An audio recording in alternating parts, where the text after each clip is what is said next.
Yo, what up, y'all? Welcome back to a brand new edition of Snaps. Damn, I ain't gonna lie, man. 5 days is far too long a time to spend away from such excellent people. And one thing that I learned is that I don't know half of you half as well as I should like, and I like less than half of you half as well as you deserve. So, how about we change that by continuing to do snaps for the entirety of this college football offseason, as myself and Aaron Murray will be hanging out with you each and every day right here at the Volume. Aaron, what's up, brother? What's going on, man? Yes, good to be back with everyone. We did miss you over our mini vacation. Hope everyone had a great weekend. I got to enjoy another national championship parade. T-Bob has never experienced back-to-back parades. He's experienced one, not two in a row. It's pretty exciting stuff. Those that try to be great, you can win one every now and then. But to do it back-to-back, to have both celebrations in consecutive years, the excitement on campus, in Sanford Stadium, in Athens, Georgia, something that's never happened in Baton Rouge. So I do feel pretty damn good this Tuesday. Well, look, I mean, something that, you're trying to take a shot at LSU there, but to be fair, instead, you should be reveling in what you just accomplished, because it's something that's all too rare for almost every school. Like, there's only a handful that have ever accomplished it, but in classic evil empire form, this is your future, right? Punching down, looking to find things to be mad about. And I'm surprised, Aaron, that you come in here and you're talking about how much fun the parade was, as you had your poor little heart broken at that parade. And if you're wondering what I'm talking about, you're going to have to stick around because we talking about that parade as some Stetson Bennett a bit coming up later in the show. And within that conversation, UGA fans, I'm sorry, y'all, but you are going to see how it happens, right? How you live long enough to become the villain. All the signs are there. I've read all the omens and portents. But look, we're super pumped to be back here again. Hope you enjoyed the national holiday. Shout out Dr. King. Shout out that statue they made, I think, in Baltimore, which from a pure artistry, technical art standpoint, really, really good. Conceptually, maybe missed the mark a bit, as it's supposed to be like a hug and it looks very sexual. But either way, shout out Dr. King, shout out the holiday. We're back here, talk college football. I guess this was a poor way to start the show in reference with, no visual. Ready to go with it. If you're hanging out with us on YouTube, please hit the like button, subscribe to the channel. Guys, I love y'all. The podcast reviews are continuing to go up a flurry more. That number's climbing. We're at 43 reviews now. I want to hit 50 reviews. If you like the show, please, if you like the show and you want to help the boys, go to wherever you listen to podcasts and rate it, review it. I'm looking at the Apple ones, to be fair, not to ignore our wonderful Spotify listeners as well. Sign up for FanDuel Sports. We got promo code SNAPS. All right, Aaron Murray, we got a few things on the docket today. First off, Jim Harbaugh is returning to Michigan officially, I think, and in a bit of an odd way. CJ Stroud declares for the draft. What does it mean for the draftable quarterbacks? What does it mean for Ohio State, Michigan, which will also be involved in that Harbaugh topic as well? And then we'll talk about what broke poor little Aaron Murray's heart at this UGA championship parade. Shout out to you, Aaron Clemens. He says, I live in Ann Arbor, Michigan. Guess which team I root for. I'm going to go ahead and guess you cheer for Michigan, and I'm going to guess you're pretty happy about the news of Jim Harbaugh returning to Michigan. As so the only thing that's odd about this situation is who's talking to who and how it's being announced, right? So the president of Michigan, Santa Ono, tweets out, I just got off the phone with Coach Harbaugh, and Jim shared with me the great news that he is going to remain as the head coach of the Michigan Wolverines. That is fantastic news that I have communicated to our athletic director, Ward Manuel. Go Blue. Harbaugh then puts out another graphic that says, I love the relationships that I have at Michigan, coaches, staffs, family, administration, President Santa Ono, and especially the players and their family. My heart is at the University of Michigan. And I once heard a wise man say, Don't try to out happy. Go blue. One thing I've learned from all of this is that this crew loves a good quote graphic and hates each other, or at least Jim Harbaugh and Ward Manuel don't seem to get along, as I was diving into a couple articles, and they don't really talk. And of course, Ward Manuel's the one who cut Harbaugh's salary back in the day, which in a lot of ways led to, the turnaround that they had. But Santaono, the president, was hired in October, Aaron, and it appears that he is the one that actually pushed this deal across the line. Yeah, just the whole situation has been awkward ever since, Jim Harbaugh was a week or two ago, made his announcement where it was very much like, I'm happy, but not fully committing to being the next, to staying as the head coach for Michigan, to those comments yesterday. At the end of the day, all that matters is he's back. I think that's what everyone wants to know. Is he going to be the head coach of Michigan, or is he not? I think, we just need to find out a way, or maybe not, because it is very entertaining, keeps us on our toes. Find a way to just lock his ass up where we don't have to deal with this every offseason if you're a Michigan fan. Just raise his salary, give him more money to whatever he wants it to go to, whether it's staff, find ways when it comes to NIL, recruiting, whatever he needs to get. I think that's the commitment now that you need to give Jim Harbaugh. I thought you just made a good point, T-Bob. His salary was cut. He was in a position where he had to prove it, or his butt was going to be out trying to find another job. He's proved it. He's had the second best record in college football behind Georgia the past 2 seasons. He's won back-to-back Big Ten championships. He's been to the playoffs back-to-back years. He's done everything that he needs to do besides win a national championship. And that's kind of hard to do when you see Georgia and the kind of the run they've had these past 2 seasons. So he needs to be given the keys to the kingdom in the sense of salaries for himself, his staff. If he needs staff improvements, he needs to get that. If they need facility improvements, they need to get that. So I'm sure a lot of that is kind of what was being bargained of, hey, yes, I do have interest in the NFL, but if I do want to stay and be the head coach of Michigan, which I do, I need all these things to incentivize me to come back, because the game of college football, as we've talked about for the past 6 months, has changed, and has changed tremendously. And there is some sort of disconnect right now, because if you go to the recruiting rankings and you see the top dogs, Georgia and Alabama and these other schools, you're like, oh, well, Michigan's probably a top 5 team. They've second best record in all of college football the past 2 years. No, Michigan's like 17th right now.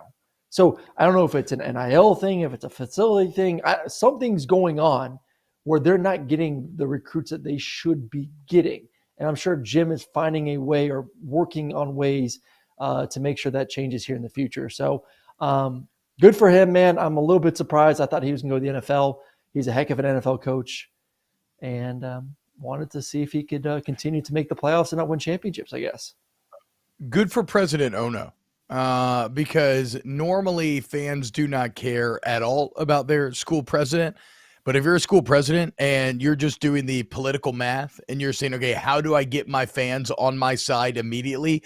I would say one great way is getting hired yourself in October, and then convincing the coach that's led you to back-to-back wins over Ohio State for the first time since 99-2000, convincing the coach just won back-to-back Big Ten championships, went to back-to-back playoffs, like convincing that guy to stick around and say, go into the NFL. That's a great way to get the fans over to your side, especially when there's very clear and public on the record drama with Ward Manuel, and that's the AD over there. The Ward Manuel Jim Harbaugh thing's a bit interesting to explore. They're former teammates back in the day.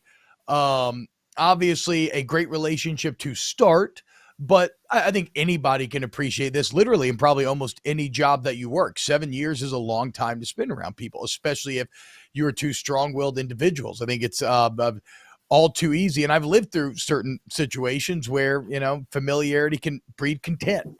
And it seems it's what a little bit of what you have going on right now in Michigan. I wonder how Jim Harbaugh, in his heart of hearts, does he want Ward Manuel out? Because if you go back to 2020, they cut Harbaugh's salary from $8 million to $4 million. Harbaugh took it a step further himself, which was a great thing to do. He eschewed any bonuses that he had and gave it to Michigan employees to use. And it was all very kumbaya, at least publicly at the time, right? And Harbaugh didn't really have a leg to stand on. But I think we all can appreciate how, I don't care how much money we have, from a pure pride standpoint, having our salary cut 50% is going to create some feelings that you internalize. Because again, at the time, Harbaugh had no leverage. He had nothing to stand on. Well, all of a sudden now, the ball's in Harbaugh's court. All the power is. And he's like, okay, you cut me when I was down? Okay, well, let's see. Let's see if you can stand. Let's see if you will last. And I don't know. I mean, we'll see. Like him returning, maybe they keep it happy. They just continue to speak through intermediaries. I don't entirely know.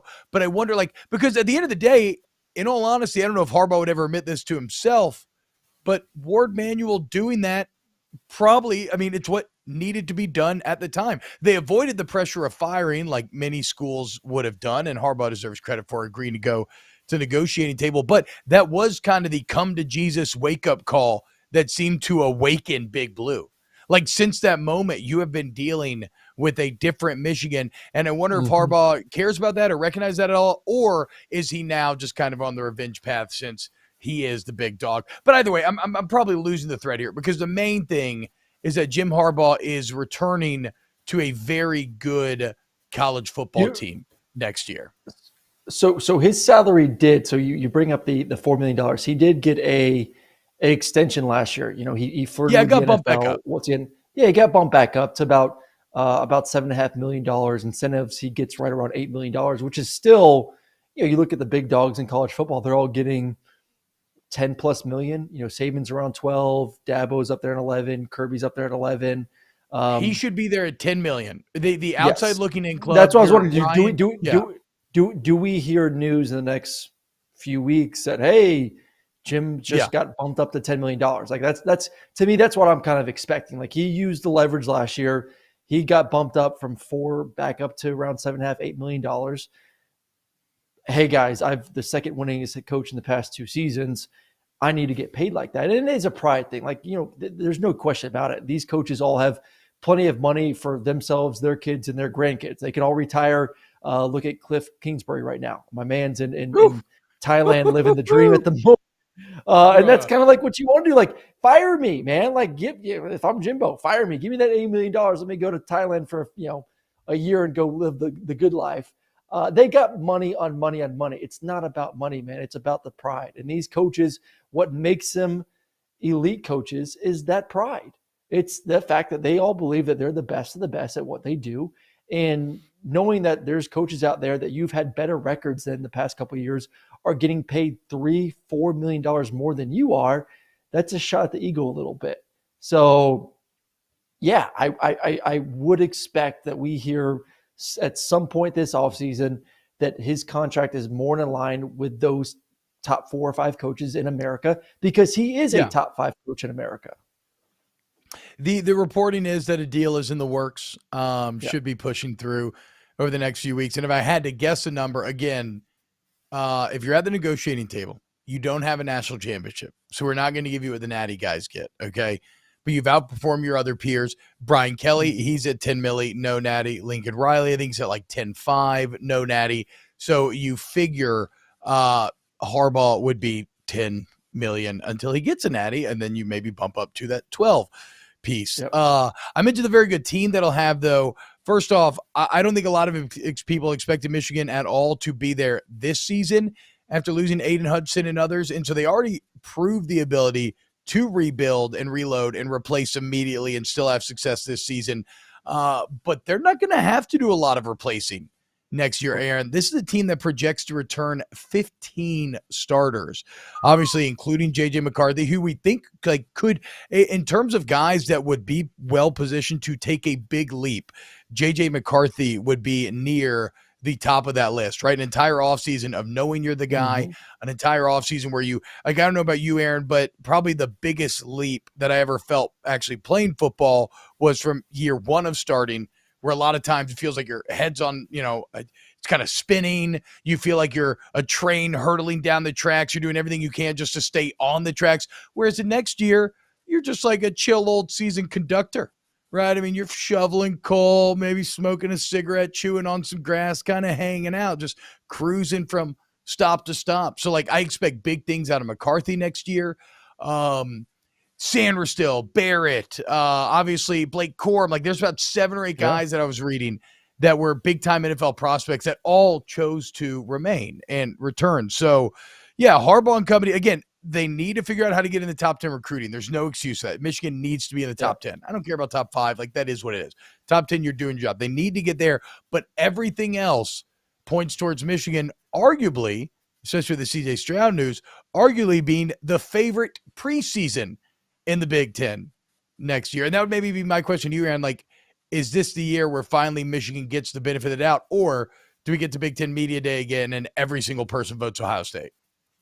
No. I think Michigan will be the team to beat in the Big Ten this season. And you talk about top 10 teams. They did have a top 10 team last year, at least according to 24/7. They were number 9. So like the class. So like you are hoping that class now shows up this year along with what you are bringing back from the season. I think they're bringing a lot. Like JJ showed me a lot in that last game. Like, man, you can't throw 2 picks. You can't throw 2 pick sixes. Like you got to learn from that. But you look at the game versus Ohio State, you look at the Big Ten championship, and then you look at that first round of the playoff game against CCU, and he did grow up as a player. He grew up as a thrower, as a leader on that football team. Without Blake Corum, yeah, they got some great running backs behind him, but he kind of put the burden on himself, and I thought played the best he's played during the season. So if he can build on that confidence this year, knowing that you get Corum back and some other weapons, a young defense on that side, I think most people are going to favor Michigan to win the Big Ten next season. I think you have to, based on what we've seen the past 2 years,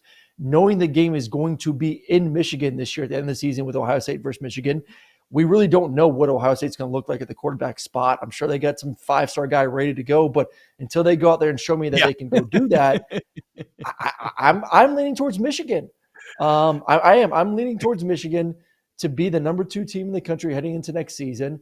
And I'll say it like there's only 2 teams right now that I feel confident that will make the playoffs right now, right today. And a lot's going to change. There's going to be transfer portals, guys moving, all that.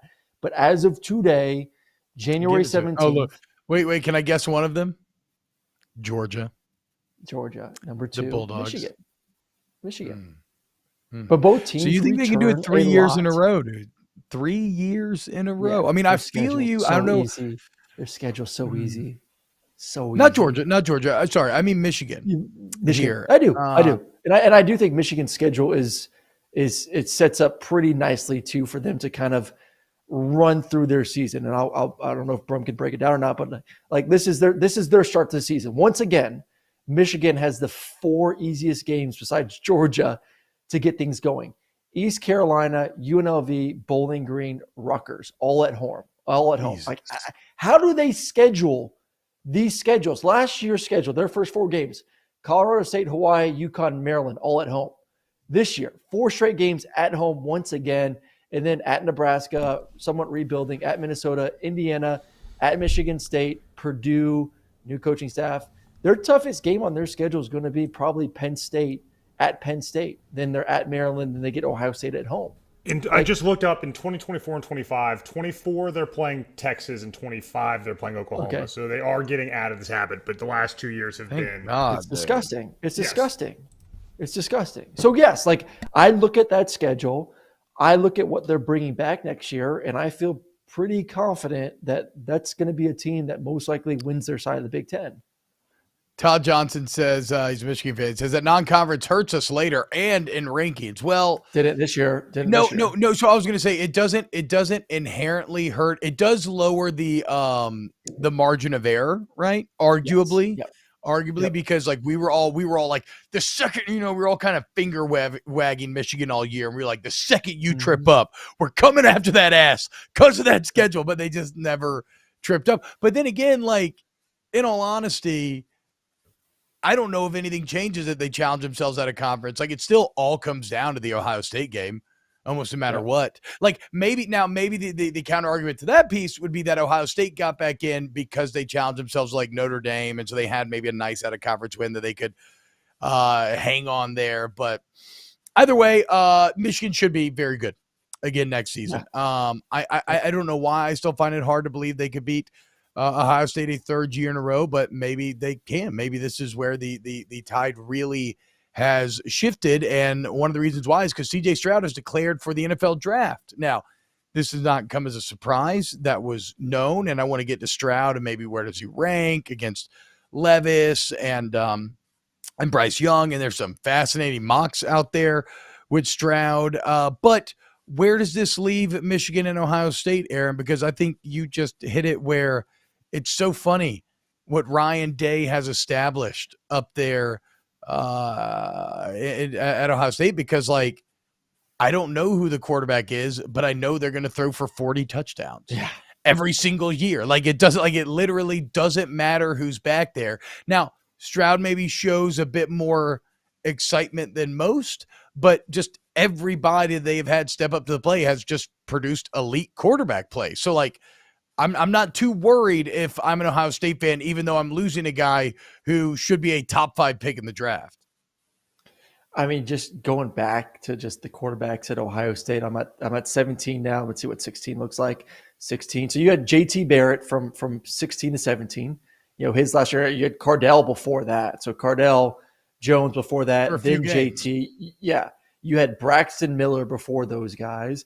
And then after that, Dwayne Haskins throws for 50 touchdowns in 18. In 2019, Justin Fields did his thing. And then obviously you've had him in 20 again. And then 2021, you've had CJ Stroud. So yes, like there's probably someone waiting in the wing, a Joe Burrow-esque player that decided not to leave to go somewhere else. That's just waiting for their time to go out there and someone shine. who convinced Quinn Ewers to leave. Like you remember Quinn Ewers was at Ohio State. But Quinn won the play now. That's the difference. Quinn won the play. He didn't want to sit out another year. It's similar to like the Walker Howard at LSU. You can't tell a 5-star quarterback in today's game that they have to sit for 2 years. Like they can sit for one, but you can't tell them they're going to sit for 2. If you tell them, hey, next year you have to sit again, they're like, no, I'm out of here. I'm taking my ball to go somewhere else and try to play. Like that's which it's looking like Walker Howard may go to Ole Miss, boys. 247 actually crystal balling him to Ole Miss, and Lane Kiffin retweeting the Walker Howard "That's my coach" tweet where him and Brian Kelly are dancing on that stage because Lane's a top level troll there. No, look, I mean, you don't even need to go back to JT Barrett because I believe it was Dwayne Haskins when Ryan Day showed up, and there is a clear line of demarcation where it's like, have you ever seen Good Burger, Aaron, Keenan and Kel? Oh, yeah. Welcome to Good Burger, home of the Good Burger. Hey, you remember Mondo Burger? Yeah, and how they had those little patties and they were like juicing them up with steroids and became these giant fat boys.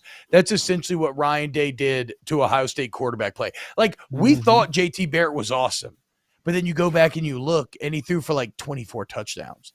Then you get to Dwayne Haskins, and it immediately jumps up to 40, even 50. Oh, and so for 50. Haskins, Fields, I know, the Haskins, Fields, Stroud, 3 times in a row, Ryan Day has hit out of the park. So I'll bank on Ryan Day doing it again this year, and we'll see if Michigan can out-tough them again this year. Any thoughts on this before we talk about CJ Stroud specifically, Aaron? Brian Hartline getting upgraded to OC at Ohio State. And the only reason I bring that up is because Ryan Day, who we just mentioned is the key behind all of this, has been very much on the record about how he doesn't know if he's going to call plays in 2023, simply because all of the incredible time demands on a head coach nowadays make it such that like game plan and calling plays very tough. Are you worried about a step back if play calling duties are given to Hartline? Well, I mean, I brought this up a few weeks ago. Like I've said this before, like we're going to see less and less coaches doing everything. And that's in the sense of like calling plays, whether it's as a head coach / DC or head coach / offensive coordinator, their responsibilities are too great. And until you start getting GM type bodies into the facility where those guys can delegate and handle, and the coaches trust them to handle transfer portal, recruiting, NIL, all that other stuff to get top guys in. Because that's the name of the game. Like, how can I get the best players in the country into my facility? That is more important for these coaches than the X's and O's. Let me go hire someone to handle that. I will really have my fingerprint on bringing in as many 4- and 5-star guys as I can. So not surprised that Ryan Day may step aside for this, but I do think it will, maybe take a hit next year. The Ohio State will still have some of the best talent. Hartline has done a great job of recruiting some of the best receivers in the country year after year after year. They're going to have great receivers. They're going to have great quarterbacks. Yeah. At the end of the day, you have that, you're going to have success. But Yeah. Ryan Day is also a premier play caller and a game manager, and when to call certain plays, when to go tempo and all that. And so you hope Hartline has learned from him and kind of seen behind the curtain and how to make the sausage and all that good stuff. So, but no, to say that it's not going to take even maybe a couple points off their points per game, like, yeah, I do think it will. I don't think it's going to be drastic. Like all of a sudden Ohio State's not the elite team offensively in the Big Ten. I still think they'll probably be the number 1 or 2 team in that conference, but maybe instead of scoring 50 points per game, they're scoring 45. Let me ask you a quarterback question, Aaron. Would the timing of this be more ideal if, like, you were doing it where you had a returning starting quarterback, or do you like switching play calling duties when you move to a new quarterback? I like when you're moving to a new quarterback. I do. Okay. Because, yeah, it's a relationship thing. Like the quarterback and the play caller, you work together. Like you kind of know, man. You like Lane. Like I think Lane's a great example of this. Like Lane and Matt Corral. That was such a fascinating relationship because those guys were on the same page. Like they kind of knew situationally what the play was going to be called, what the quarterback liked what the quarterback wanted the play caller to call. There was great communication on the sidelines. So like, yes, like if I'm a quarterback and then all of a sudden next year I have a new play caller, I'm like, don't like that. But if you know it's a new quarterback, new play caller coming in together, first season, we're going to be us against the world mentality, man, I'm all for that kind of relationship. Okay, so the timing works out then. If they did want to take a step back, maybe that's ideal. Let's start with CJ Stroud.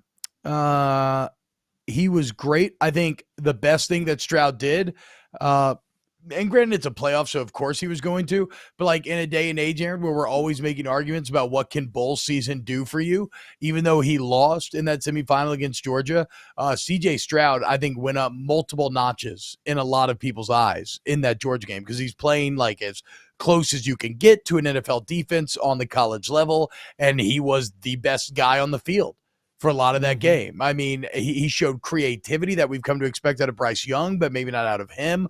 An ability to extend plays with his legs, which you didn't always see. Accuracy. I mean, again, maybe the craziest throw was the one to Marvin Harrison Jr. that got him knocked out, where that was a throw that looked like it was just being thrown away and it somehow dropped perfectly in the bucket. It was just that, Georgia's dirty players, and they knocked him out of the game. Unbelievable. But CJ Stroud did himself a lot of favors. So why then, when I sign on to The Athletic today, does Dane Brugler have CJ Stroud going at number 5? They have the Colts trading up to take Bryce Young at number 1. The Texans taking Will Levis at 2, Will Anderson 3, Jalen Carter 4, and then the Panthers jumping up to take Stroud at 5. I mean, what's up, Aaron? Aaron Murray, you, by the way, Brum, how much of the licensing cost on Round Ball Rock? Probably a lot, right? Not available. Probably impossible to get. Not available. Okay. Never mind. Aaron, you watch the tape. Tell us the differences between these 3 quarterbacks. I don't want to get into too much detail here because we do have our draft specials coming up in the next month or two. So want to say, you know what the title's going to be? What is it? Aaron watches the tape. Aaron watches Aaron watches. By the way, Aaron, the freaking I think tape. Don't worry about repeating yourself, right? If Brum had his way, we would repeat ourselves 7 times every single day. We would be doing Alabama. Can Alabama be better than Georgia from now until August 15th? This is very true. I am seeing and hearing a lot of the opposite of what you said, in the sense of Indianapolis having some sort of love affair for Will Levis, which is still the fact that anyone can have love for Will Levis after watching what he's done for the past 2 years is crazy to me. Like, have we not learned our lesson that just because some kid is big and strong doesn't mean that he's going to be able to be a successful quarterback? Like, yes, there are. Maybe it's because of Josh Allen that people have hope that, okay, it is it. Look, Josh Allen was able to. Like that's all it is. That's exactly it. Josh Allen screwed up everything. More stories fail. We've had more instances fail of teams trying to do that at the quarterback spot than of people having success. And I would say Josh Allen was different in the sense of he was so raw and from such a small school and had more upside because there was more to be developed. But Will Levis has been in a system that is quote unquote supposed to be pro ready with SEC talent around him and hasn't been able to maximize that. So like Josh Allen didn't have that talent around him. Josh Allen played at a Division II school. Like, big difference. You have been put in a situation where you are in the best conference with some really good talent, some really good coaches, and you didn't succeed. So then what is the thing that has held him back for the past years besides just not being a good decision maker? Like that concerns me. You could make excuses for Josh. I can't find a way to make an excuse for Will Levis. So I don't get it. I know he's pretty. I know he's big. I know he's a great arm. He's going to look great at pro day. He's going to look tremendous at the combine. I wouldn't touch him in the top 15 picks. I wouldn't. I would still pick CJ first if I'm going quarterback. I'd go CJ first, Bryce second, and honestly, if I didn't have to, I wouldn't pick a quarterback in the first round after that. Will Levis and Anthony Richardson are not first round quarterbacks. Okay, so there's a lot to get to here. Josh Allen went to Wyoming, so not quite Division II, right? I mean, I think Wyoming, FCS, right? Or are they technically FBS now? They're FBS. Yeah, they're FBS. Yeah. I was saying Carson Wentz when I was saying that. I was saying Carson Wentz when I was saying that. But still, like, Wyoming doesn't have. To your point, look, you're right. Josh Allen ruined everything because he was awful in college, and now he's like maybe the best quarterback in the NFL. But like you also point out, like for every Josh Allen, there's a bunch of Trey Lances, and it is shocking to me how much people are flocking. Why? I'm watching Brock Purdy kick ass. Why can't Trey Lance do it? Brock Purdy's Mr. Irrelevant from Iowa State. No, when he wasn't hurt, he didn't do it. Brock Purdy walked in and did it from day one. And now he's doing it in the playoffs. Like, get the hell out of here. I don't know. I'm sorry. I'm not, and I'm not trying to come after Trey Lance, but that was a crazy potential pick when they did it. And if you're drafting Will Levis that high, you are going with a crazy potential pick because he looks sexy as hell throwing the ball. He's big as hell. And it's funny because in a lot of ways, he is the opposite of Bryce Young, where Bryce Young has all the tape, but none of the size. Will Levis has all the size and none of the tape. But you think that CJ should reign above all of them. You watched the tape, Aaron Murray. What separates CJ Stroud from Bryce Young? I'm not saying Will Levis because, like, I know where you think of Will Levis. No. I'm not. How does he separate from Bryce Young? To me, it does go to size first. Like I am nervous. Like if I'm a team and I go see Bryce in person.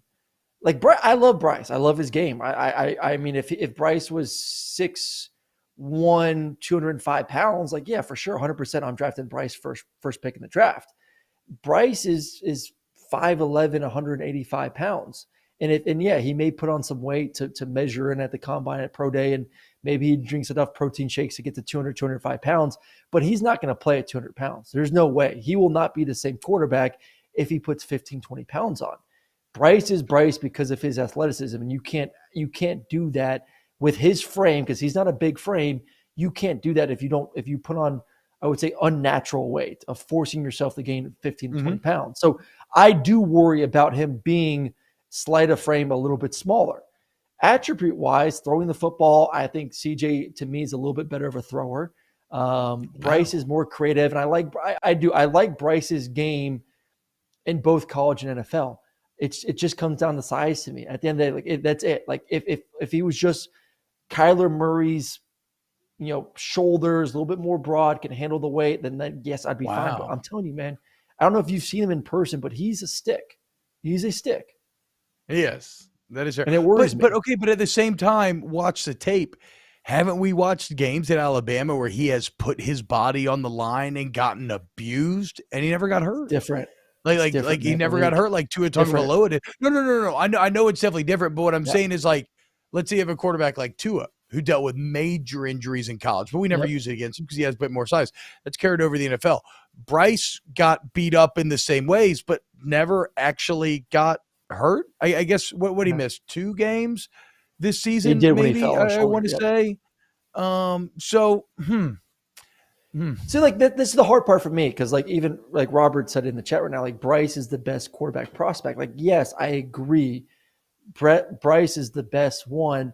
I'm just more nervous on the size because these are the best of the best. These are the biggest human beings on the planet Earth. These dudes in the NFL are gigantic, and I'm going to pay a quarterback $20 to $30 million to play a long season at 5'11", 185 pounds, and to get beat up for an entire career. To me, that's a big risk. And that's something that I'm a little bit hesitant on. Aaron, when you talk about a quarterback's size, are you more concerned about his height or his weight? Are you more concerned? More weight. More weight. Because, I mean, like, guys have proven, especially in the game today, like, you don't need to be 6'2", 6'3". Russell Wilson had a good run. Kyler's shown flashes. Tua is not crazy big. Like, I don't mind the height, especially in these spread offenses. I'm more concerned, like, once again, with the fact that I don't think that he could put on 15 pounds and be the same Bryce Young that we're seeing play for Alabama. It would change his game a little bit. He does not have the build to play at 205 pounds. What about the fact that quarterbacks are protected now more than ever in college? And honestly, Bryce Young, if I really want to argue for Bryce Young, I would argue that he could almost end up finding himself in an inverse Cam Newton situation. Remember, Cam Newton would get demolished, but they would never call it just because he was like bigger than everyone. So he did not get called. It's like LeBron. It's like LeBron in the paint. Yes. Or no, it's like Zion. Zion is what we're looking for, Aaron. Okay, here in Louisiana, we say Zion in the paint. They refuse to give him calls. It's absolutely fucking pathetic. But whatever. Yeah. So in that same way, is Bryce maybe open to even being overprotected? Because he is so slight that, like, when you sling Bryce, it's going to look pretty violent. And if you look at some of the penalties, penalties from this weekend, they're calling anything. Like, this entire year, they're calling anything. So there's never been a better time to be a slight quarterback moving to the NFL. Yeah, you have to think, though, like, when you watch these games and because we always do. I remember, like, all the seminars we do, whether I was with CBS or ESPN this year, we would sit down and they would bring, like, the head of officials for the SEC would come in and they would show tape of, like, what are we looking for this year? What are we going to correct from the officials? And, like, they would give us a test, like, was this targeting? Was this not targeting? And, kind of like from the lens of a referee, why certain things were called. I guarantee you there will be an emphasis this year for the NFL and even college football about what is and what is not roughing the passer, because I think 95 of people that watch the NFL game can agree that these calls they're outrageous. It's too much. I'm a quarterback, and the amount of quarterbacks that I've seen that have hit social media saying this is outrageous and this needs to change, there will be a push from defensive coordinators, head coaches to say, okay, guys, we've crossed the line of making this a little bit too soft for quarterback. So I don't think we will see the extreme protection for quarterbacks heading into next season. Like, yes, they will be protected, but the tape is going to be pretty ugly to see. Bro, I see the opposite, dude. I don't think these refs give a damn. I don't think the NFL gives a damn. The NFL has one mission: keep people watching. Nothing kills a season quicker than when your quarterback gets hurt. Like, it takes all the wind out of your sails. You straight up don't look at the Ravens. I mean, look, a valiant effort this weekend, right? Look at any of the teams you saw this week. You had Skylar Thompson. Dude, there were 60 quarterbacks that played. There were 60 quarterbacks that played in the NFL this year. 60. Ratings didn't get hurt. If anything, a lot of injuries, a lot of guys moving around. They're going to want to protect quarterbacks even more. And you know what's funny? I've changed as I've gotten older. I'm here for it. Like, again, I would almost wish you could engage in something where – so this is going to say maybe in, like, the biggest moments you don't call it. I never want these things to be game deciding, but I'm okay with erring on the side of caution when it comes to protecting the most important investment on the field, because it sucks, dude. It sucks. Now, granted, like, okay, I'll just use the Saints, for instance, this year. Not a great difference between Jameis Winston and Andy Dalton, but it was not very exciting to watch Andy Dalton have to play quarterback every single week this year. And he was pretty good. Like, he was far from the worst that was thrown out there this year. He was actually pretty great statistically, just horribly unexciting. So, no, I don't think the NFL at all has any desire to be like, hey, let's start hitting the quarterback more. If anything, like you said, I think it's going to be more strike zone, more until you get to just having a flag type of standpoint. Even though, hey, Aaron, did you ever try to slide tackle anyone? Did you see Tom Brady slide tackle last night? You try to pull a damn Mac Jones out there. Try to slide. It's just Patriot quarterbacks. Like, Patriot quarterbacks, man. Just dirty. Dirty bastards. That's like my roommate for my first 2 years in Kansas City was Cairo Santos, the kicker. And one time on kickoff return, he was one-on-one with a guy and it slid tackle him. But he's from Brazil, so soccer is his thing. Yeah. So it just was a natural instinct. So he's a Tulane guy. You should text Cairo and tell him congrats, dude. His green wave finishing top 10 in the country. How about it? All right, Brum, do we have the video of Stetson Bennett at the championship cry. parade? It's time. Make me cry. We sure do. Okay. So for those that don't know, Aaron Murray has been John the Baptist to Stetson Bennett's Jesus.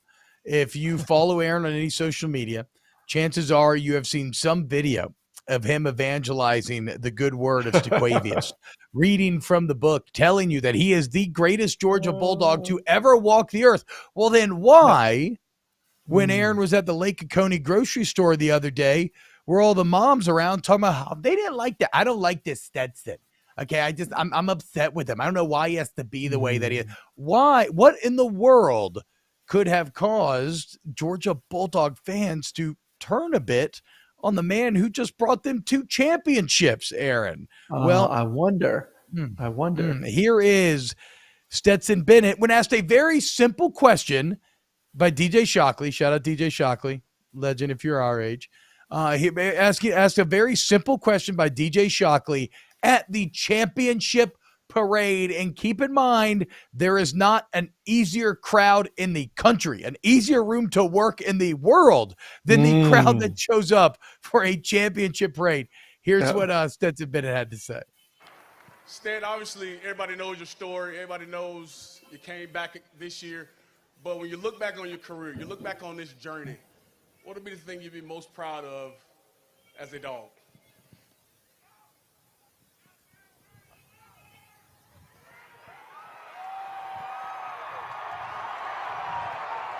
Even that move has a lot of FU in it.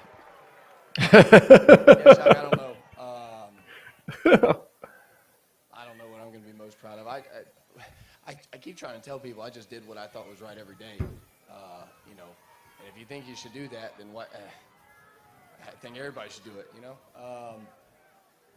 The thing I'm going to be most proud of. Look at him. Man, y'all burn us. Y'all kept telling us how bad we were, and they're so bad this year. So bad. And we kept winning, and we kept embarrassing people. But y'all had other storylines, and it was 49-3, and it was, 65-7. It was everything, and y'all didn't want to believe it because you didn't. That makes no sense to me. Hey, but screw it. We got 2 rings, man. No doubt. Oh my God, dude. It was the simplest question of all time. What's your favorite memory in Georgia? You could have had 60,000 people go bonkers with just he could have just got up to the stage and just said, screw Alabama, and everyone would have gone nuts. That's all he had to say. Something like that simple. And I mean, it was just a whole day. I get it. Put myself in his shoes. It has been, I've said this before, no one has been through what Stetson's been through from a quarterback. Shock was loved, and Greeny was loved, and Stafford was loved, and I was loved, and Fromm was loved. And everyone was fully 100% from day one that we were announced starting quarterback. Hell yeah, we got our guy. Let's go. And Stetson's had, it's one of the most unique journeys as we know of anyone. And he's had to battle the narrative. He's had to battle the fan base. He's had to battle this, not wanting him to be starting quarterback. And I think we all have to understand, yes, the negative people are always the loudest. The majority of the people were still in favor of Stetson, especially after last year. And those that were in the stadium, I guarantee you, all of them have loved Stetson for a long, long time. That was not the crowd that you should have been getting after. If anyone, you should have been getting after the people sitting at home, on their Twitter, making up nonsense stuff. So to me, just wasn't the time and place. Once again, I get the frustration from him.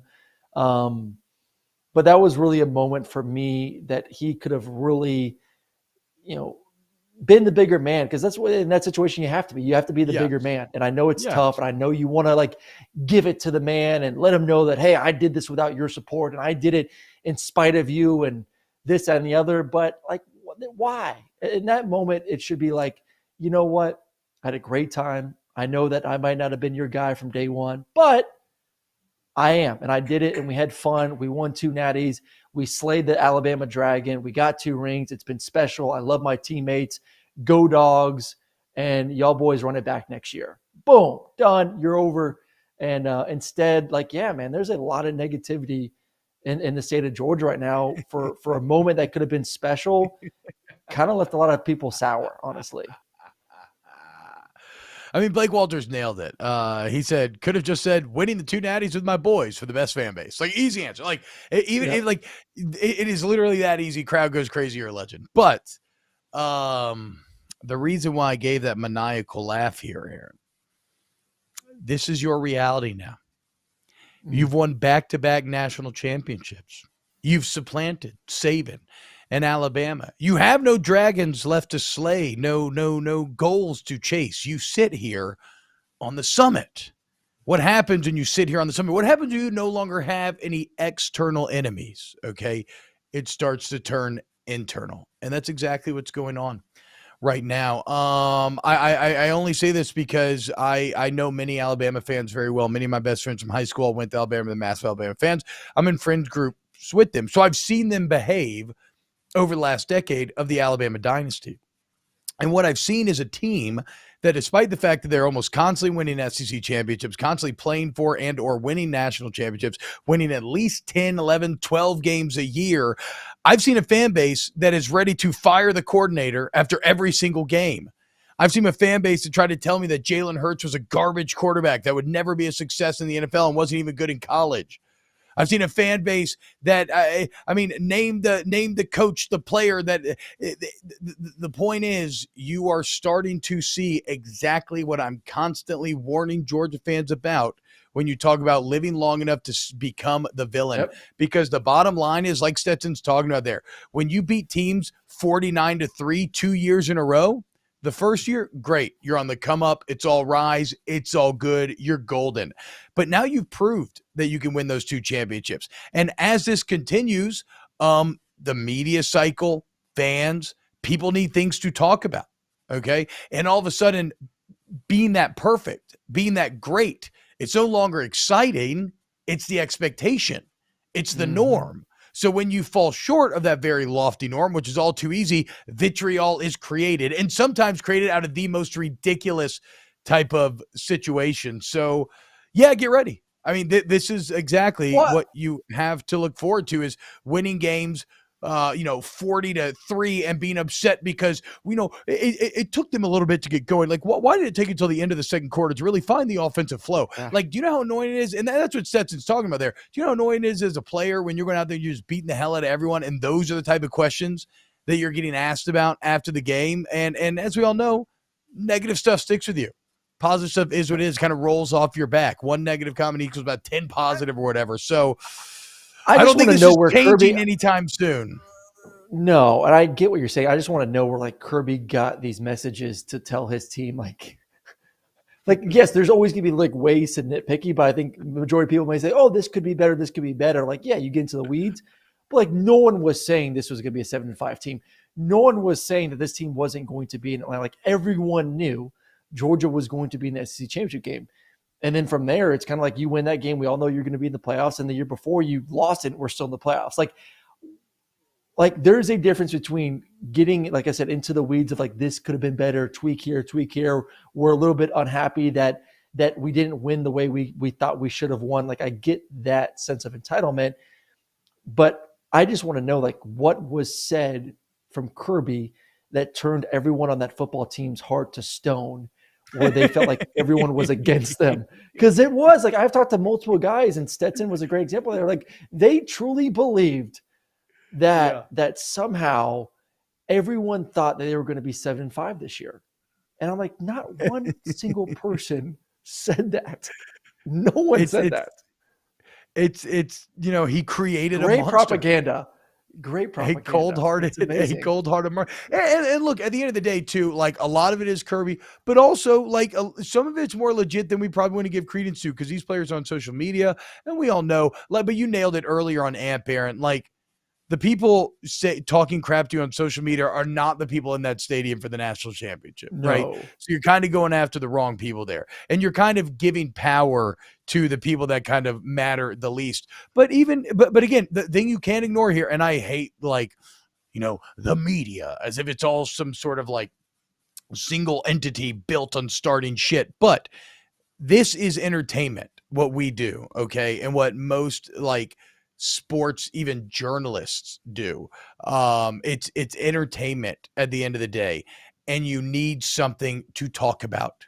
And when you beat the hell out of everyone, again, you're going to go searching for things to talk about. And what it means is having to find critiques where you never would have found them previously. I mentioned to you that, this SEC Media Days, fresh off being the MVP of a semifinal and national championship game, I had a big-time Georgia beat writer on our show talking about and basically intimating, like, I don't know, Stetson Bennett, I don't know if he's going to start, dude. He's being pushed. They got some good quarterbacks, and basically saying, he's not good enough. So like that's only going to continue. So I guess if you are a Georgia fan, you should be very excited because Kirby Smart's going to continue to have ammo with which to work in order to get these teams to have that hard hard heart going forward. But hey, it wins. So it is what it is, dude. It wins. Yeah, I'm sure you'll take two natties just for maybe a little bit of a soured parade moment there. Though I saw earlier when we watched this clip, Aaron had real sadness in his eyes. He was really very terribly upset. He looked like he was on the verge. And this will not change my thoughts of Stetson. Like I respect him so much and what he's done and accomplished. Like he's still to me the greatest of all time at Georgia.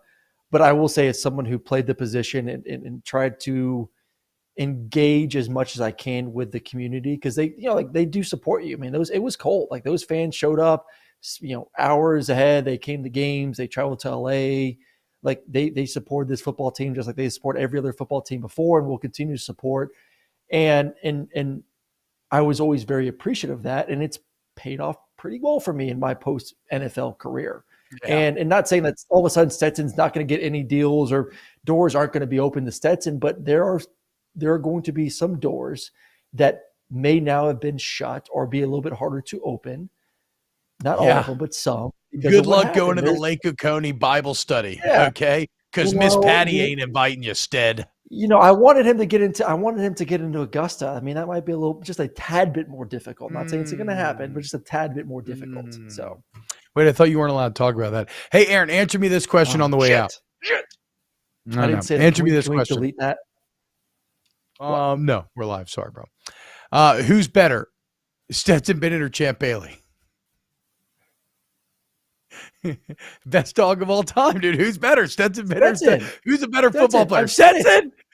No, Champ's the best player. So Herschel's the best player. I feel so crazy. Herschel, best athletic talent. Herschel, Boss Bailey, Champ Bailey, David Pollock, Aaron Murray at 5, and then Todd Gurley at 6. Hell yeah. Shout out Todd Gurley. Shout out Noshawn Marino. Shout out Caleb King, my guy, GAC's finest. Well, relax, okay? Shout out Caleb. Well, whatever. Okay. Hey, another great episode of Snaps. Thank you so much. If you're hanging out with us in the chat, please hit the like button, y'all. Subscribe to the channel. Thank you to Papa Colin and the Volume Sports channel for having us here. Catch them on YouTube, Volume Sports Podcast Network as well. Hey, y'all. Podcast, we love it. Continues to do great. Please, if you want to help the show, rate it and review it. I'm watching those reviews, trying to hit 50 reviews. That would be awesome if y'all could help us get there on Apple. And shout out Spotify as well. It doesn't matter. Just listen and share with your friends. We love you. And if you want to help out too, go to FanDuel, download the Sportsbook app. It's great for gambling. It's so much fun. Had a lot of fun this wild card weekend. You can use the promo code SNAPS there. I love Caleb King. That's one of my guys. So don't worry, B2B. I got my running back. Anything else? Did I miss anything? I think we're good to go. Oh, Thank you, as always, to Ryan Brumley, Paul Farrington, Pat Gunner, Danny Cardenetis, you, Aaron Murray, and as always, you in the chat, listening in the future. Hope the future is great. We love you, and we'll see you tomorrow for a brand new episode of Snaps.